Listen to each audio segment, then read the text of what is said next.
Hello students, today we solve one question from CBSE Board Exam 2025. The question is, a right angle isosceles glass prism ABC is kept in contact with an equilateral triangular prism TBC as shown in figure. Both prisms are made of the same glass of refractive index 1.6. Trace the path of the ray Mn incident normally on face AB as it passes through the combination. Here there are two prisms.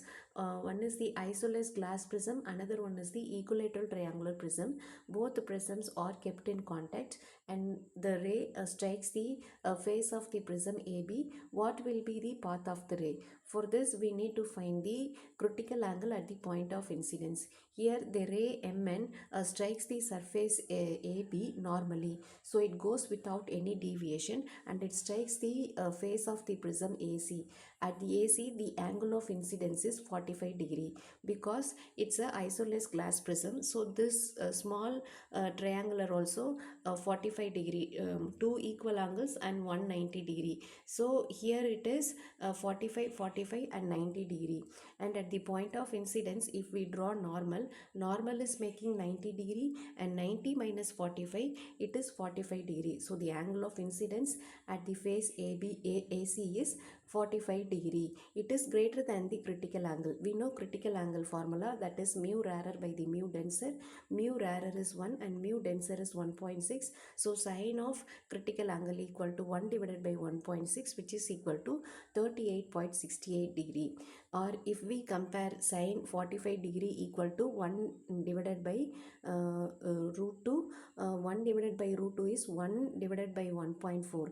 So 1 divided by 1.4 is greater than 1 divided by 1.6. So the angle of incidence is greater than the critical angle. So total internal reflection takes place and the ray reflected internally. And here the angle of reflection is 45 degree and the ray goes normally, enters into the triangular prism.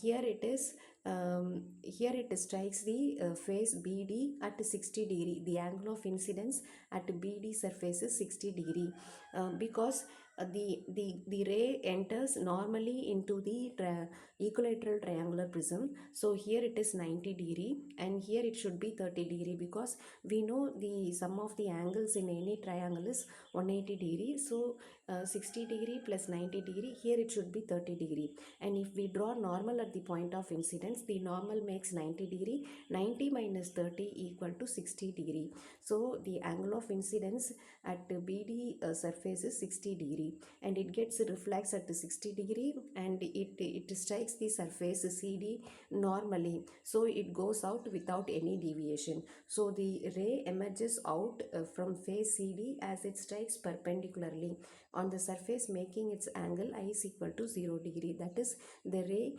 comes out of the CD surface because it strikes the surface normally.